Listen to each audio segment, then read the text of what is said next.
Blue ഹോളുകൾ അല്ലെങ്കിൽ നീലഗർത്തങ്ങൾ എന്ന സിങ്കോളുകൾ എങ്ങനെയാണ് രൂപപ്പെടുന്നത് എന്നതിനെക്കുറിച്ച് മുൻപൊരു വീഡിയോയിൽ നമ്മൾ പറഞ്ഞിട്ടുണ്ട്.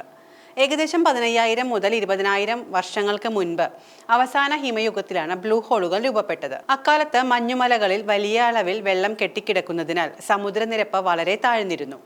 അപ്പോൾ ബ്ലൂ ഹോൾ ആയ പ്രദേശം വരണ്ട ഭൂമിയായിരുന്നു. ഗുഹകളുടെയും ഭൂഗർഭ നദികളുടെയും ഒരു ശൃംഖല നിലവിലുണ്ടായിരുന്നു.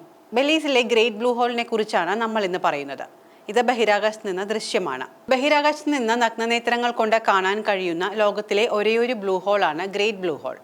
വൃത്താകൃതിയിലുള്ള രൂപവും സ്ഥാനവും കാരണം ഇത് ബഹിരാകാശത്ത് നിന്ന് എളുപ്പത്തിൽ തിരിച്ചറിയാൻ കഴിയും. അന്താരാഷ്ട്ര ബഹിരാകാശ നിലയത്തിലെ ബഹിരാകാശ യാത്രികൾ ഗ്രേറ്റ് ബ്ലൂ ഹോളിന്റെ ചിത്രം എടുത്തിരുന്നു. ഹിമയുഗം അവസാനിക്കുകയും സമുദ്രനിരപ്പ് ഉയരുകയും ചെയ്തപ്പോൾ ജലവിധാനവും ഉയർന്നു. ഗുഹകളിലും ഭൂഗർഭ നദികളിലും വെള്ളപ്പൊക്കമുണ്ടായി. അതോടെ ആ ഗുഹകളിലൊന്നിന്റെ മേൽക്കൂര തകർന്നു. ഒരു സിങ്കോൾ സൃഷ്ടിക്കപ്പെടുകയാണ്. ഇത് നിലവിലെ നീലഗർത്തമായി മാറുന്നു. 1970-കളിൽ ഒരു കൂട്ടം പ്രാദേശിക മത്സ്യത്തൊഴിലാളികളാണ് ബ്ലൂ ഹോൾ ആദ്യമായി കണ്ടെത്തിയത്. എന്നിരുന്നാലും 1980-കൾ വരെ ഈ സൈറ്റ് ഡൈവർമാർക്കും ശാസ്ത്രജ്ഞർക്കും ഇടയിൽ വലിയ പ്രശസ്തിയാണ് നേടിക്കൊടുത്തത്. ബ്ലൂ ഹോളിന്റെ ഏറ്റവും പ്രശസ്തമായ പര്യവേഷകരിൽ ഒരാളാണ് ഫ്രഞ്ച് നാവിക ഉദ്യോഗസ്ഥനും സമുദ്ര ശാസ്ത്രജ്ഞനുമായ മാക്വസ് എഫ് കൂസ്റ്റോ.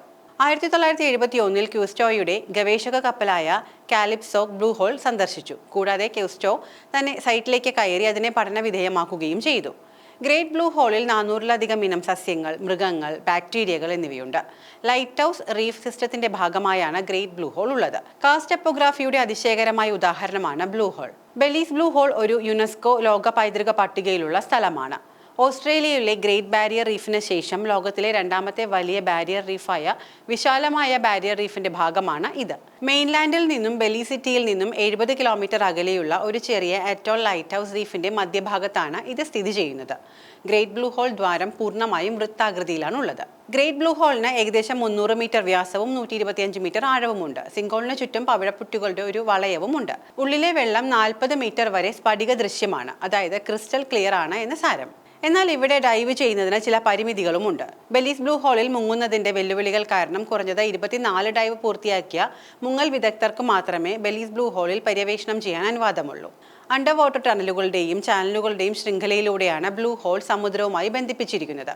26 ഡിഗ്രി സെൽഷ്യസ് മുതൽ 30 ഡിഗ്രി സെൽഷ്യസ് വരെ താപനിലയുള്ള ശുദ്ധജലവും ഉപ്പുവെള്ളവും ചേർന്ന മിശ്രിതമാണ് സിങ്കോളിനുള്ളിലെ വെള്ളം. ഗ്രേറ്റ് ബ്ലൂ ഹോൾ എന്ന പേര് ബ്രിട്ടീഷ് ഡൈവർ നെഡ് മിഡിൽട്ടൺ 1988-ൽ തന്റെ ഡൈവർ കരിയറിനെ കുറിച്ച് 10 years അണ്ടർ വാട്ടർ എന്ന പേരിൽ ഒരു പുസ്തകം എഴുതിയതിൽ നിന്നാണ് ഉത്ഭവിച്ചത്.